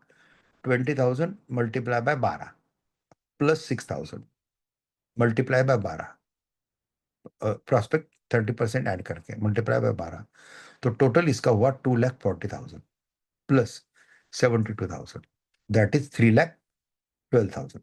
पर्सनल एक्सपेंसेस डिडक्शन, इसका 1/3 पर्सनल एक्सपेंसेस डिडक्ट करो, 1,04,000. Income after personal expenses, income after personal expenses 3,12,000 minus 1,04,000 is equal to 2,08,000. Okay. तो अभी 2,08,000 को multiplier जो है वो एज ग्रुप का, अभी 30 का एज ग्रुप का मल्टीप्लायर 17 है. तो कॉम्पेंसेशन इसको जो आफ्टर डिडक्टिंग पर्सनल एक्सपेंसेस जो इनकम आया 2,08,000 मल्टीप्लाई बाय 17, दैट इज 35,36,000. ये कॉम्पेंसेशन इसको मिलना चाहिए. एंड ऐड, इसमें ऐड क्या होगा? Funeral expenses, loss of consortium, medical expenses as applicable. तो ये लगभग जाएगा, सपोज मान के चलो एक 37 लाख तक जाएगा. और फिर इंटरेस्ट ऐड होगा तो लगभग एक 55 लाख 60 लाख तक इसको मिलेगा. अब ये इनकम अगर 40,000 है तो कितना कॉम्पेंसेशन मिलेगा? बराबर है. अभी यहाँ पे फ्यूचर प्रोस्पेक्ट इन्होंने 30% पकड़ा है. यहाँ पे एक्चुअली लेटेस्ट केस लॉस के अनुसार क्या है, अभी 40% है. तो यहाँ पे भी वो कर सकता है. इसलिए ये छोटे मोटी चीजें हमको सुप्रीम कोर्ट में केस आने के बाद ढूंढना है, और ढूंढ के उसको करेक्ट करके जज के सामने रखना है, बस। और फिर जज बोलेंगे अभी राइट कैलकुलेशन करके लाया है। नहीं तो ऐसे जीवा जैसे चलती वैसे उठाते हैं। डायरेक्ट 1 करोड़ मांग रहा है, 1 करोड़ 22 लाख मांग रहा है, हाईकोर्ट ने कम करके दिया है 21 लाख का वगैरह, और डायरेक्ट 1 करोड़ के मांग मांग रहा है। ऐसा थोड़ी है, हम क्या जेब से निकाल के देगा पैसा आपको? So like that. चलो, ये हो गया सब। ये सब ये बाकी नेशनल इंश्योरेंस कंपनी लिमिटेड, सरला वर्मा, ये सब केस लॉस ढूंढना है। 1 महीने का मुद्दत है। 1 महीने में अगर आप मुझे एफिडेविट करके भेजेंगे कि मैंने कितने आइटम है, देखो 1 2 3 4 5 6 7 8 9 10, 10 की 10 आइटम का मैंने स्टडी किया है। एक एक आइटम का नाम लिखना है, इतने घंटे लगा है। दूसरे का नाम लिखना है, इतने घंटे किया। तीसरे का नाम लिखा, इतने घंटे किया। चौथे का नाम लिखा, इतने घंटे किया। ऐसा ये 10 की 10 इसका मैंने इतने घंटे स्टडी किया है, और आई हैव कंप्लीट स्टडी। हमारा आपके ऊपर विश्वास है। खाली हमको ये नोटराइज एफिडेविट चाहिए। नोटराइज प्रॉपर स्टैम्प ड्यूटी वगैरह, उसका जो 40-50 रुपए का खर्चा आएगा वो नोटराइज का करो। नोटराइज एफिडेविट करके हम आपको आप हमको भेजेंगे, तो फिर then I will give you the certificate of this course. बस पैसे वो सर्टिफिकेट का फिर क्या निकाल सकते हैं आप? प्रिंट आउट निकाल सकते हैं, और उसको कलर प्रिंट आउट निकाल के लगा सकते हैं कि now I am certified consultant या certified lawyer of that accident claim. क्योंकि हमको मल्टीप्लायर मल्टीप्लायर सब मालूम है, सब कुछ मालूम है, केस लॉज मालूम है, सब कुछ मालूम है। हाँ, और इसमें अंदर जाएंगे ना तो और भी केस लॉज मिलेंगे आपको।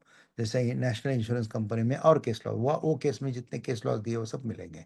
तो लगभग इतना स्टडी करते समय ये पर्टिकुलर विषय में आपको 15 से 20 केस लॉज आराम से मिल जाएंगे, कि जो आपको प्रैक्टिस में काम आएंगे। खाली इससे आगे फिर खाली एड ऑन क्या करना है आपको?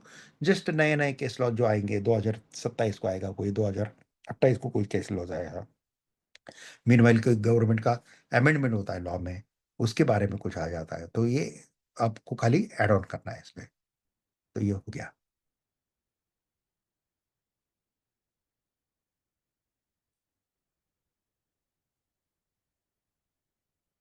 चलो,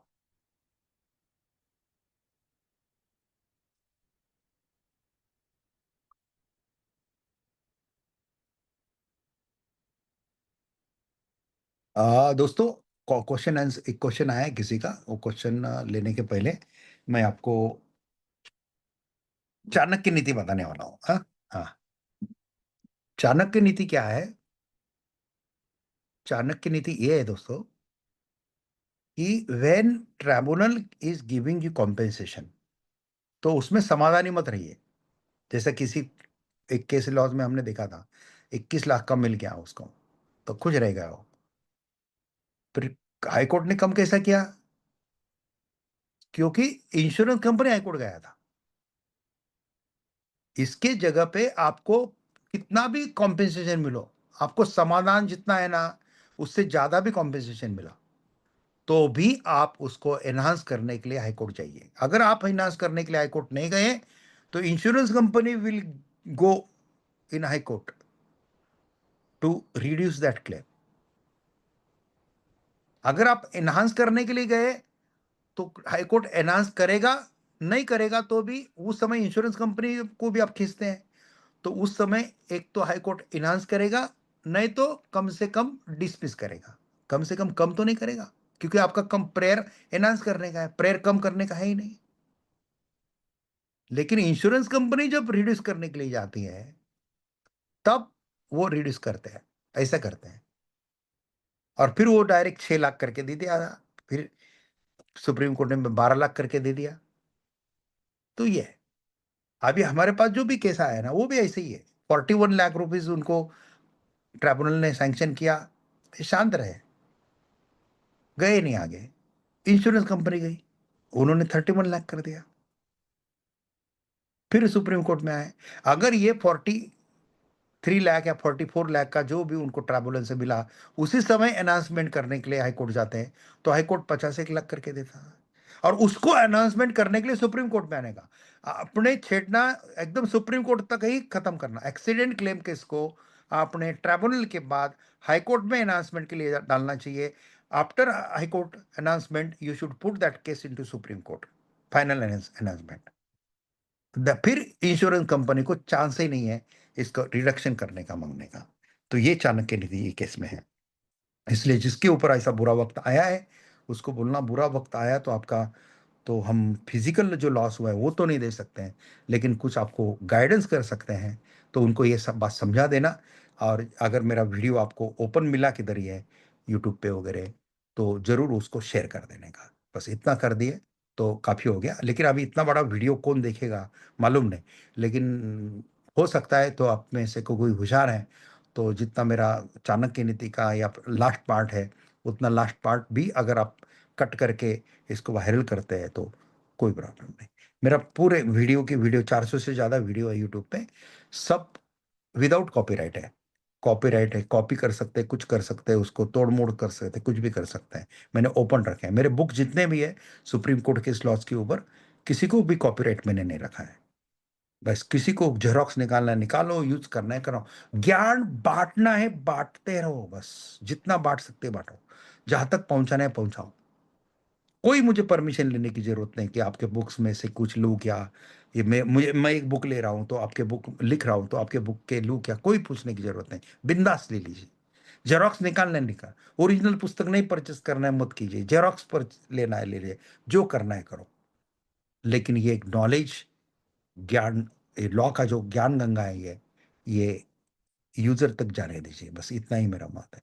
हम कमा रहे हैं पैसे सुप्रीम कोर्ट में, अच्छा अमाउंट कमा रहे हैं, तो फिर अब ये बुक का रॉयल्टी, ये रॉयल्टी, अभी किसी ने जेरोक्स निकाला, वो जेरोक्स तभी निकलता है यार जैसे उसकी वो बुक, ओरिजिनल बुक लेने की कैपेसिटी नहीं रहती है, इसलिए जेरोक्स निकाल रहा है। ठीक है, जेरोक्स निकाला तो वो जेरोक्स वाले को 4 पैसे मिल रहा है, हमको नहीं मिल रहा है, मिलता है रॉयल्टी उसमें। ठीक है, नहीं मिला रॉयल्टी का बुक में, उसका तो कल्याण हो रहा है ना, बस हो गया हमारे लिए, बस दैट इज सफिशिएंट। इसलिए I have not taken any copyright of my books also, ना लूंगा ना लिया किसी भी, कितना भी वो, बस मैं बुक ने, और कॉपीराइट भी मैंने, ये पेटेंट भी का भी किसी चीज का किया ना मैंने कभी फ्यूचर में पेटेंट वगैरह, तो भी पेटेंट अगर यूज करने के लिए कोई मांगता है तो मैं बिंदास दे दूंगा। उस समय जो भी व्यवहारिक बातें हैं वो करके दे दूंगा। तो ऐसा खुला रहने का, क्योंकि ज्ञान बांटने से बढ़ता है और आपका पॉपुलैरिटी भी बढ़ता है, सब बढ़ता है, ये चीज है।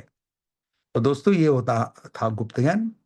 अभी क्वेश्चन आंसर में का एक क्वेश्चन आया है, इज देयर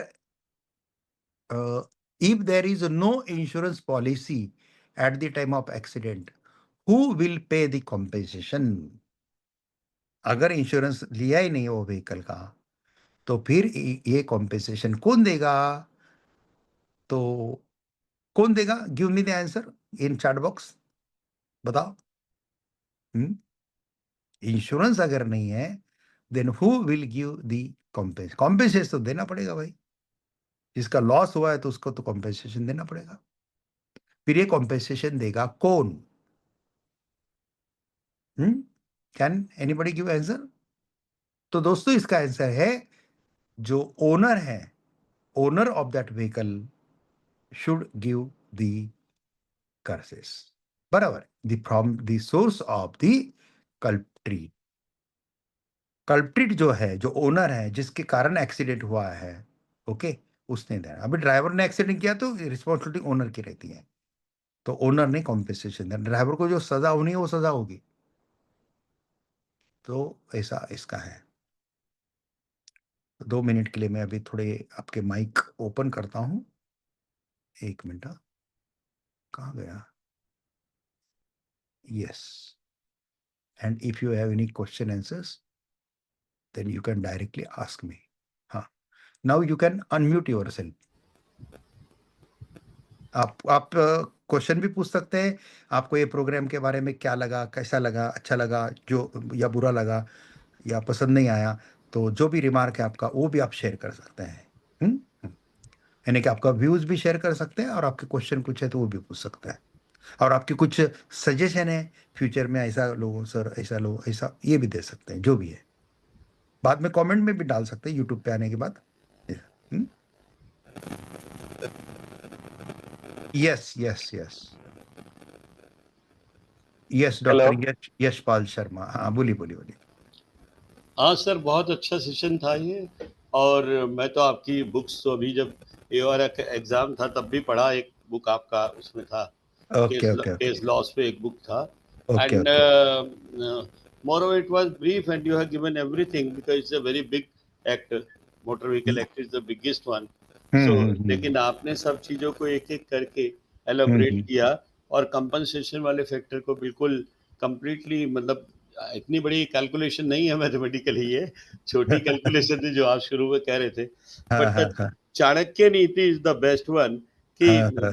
उसके हाई कोर्ट जाने से पहले आप, इंश्योरेंस कंपनी हाई कोर्ट जाती है तो उससे पहले आप जो है ना चले जाए तो करेक्ट आप करेक्ट। आपका अपर हैंड हो जाएगा और अपर हैंड में आपको कुछ फायदा मिल जाएगा। जरूर, एकदम और एग्जैक्ट। इसमें एक सवाल ये रह जाता है कि इन द मीन टाइम अगर उसके बाद भी अगर वो कंपनी चली जाए हाई कोर्ट में हाँ, और सुप्रीम कोर्ट में भी फॉलो करती रहे। तो क्रॉस क्रॉस कंप्लेंट बोलते हैं उसको, क्रॉस कनेक्शन बोलते हैं। तो हाँ फिर सर दोनों रिट पिटीशन आ जाते हैं सामने, और दोनों जी। रिट पिटीशन साथ में ही जज डिसाइड करते हैं, और फिर किसी का एक का डिसमिस करते हैं, किसी का एक का अलाउड करते हैं। नहीं, जैसे हाई कोर्ट ने बढ़ा दिया हाँ तो तुरंत इंश्योरेंस कंपनी को इल्म हो गया कि वो हाई कोर्ट ने उसको बढ़ाया है हाँ और हाँ। वो अपेक्स में चली गई, तो ऐसी स्थिति में क्या होता है सर फिर? तो तो फिर एपेक्स में पार्टी ने भी जाना है एनाउंसमेंट करने के लिए।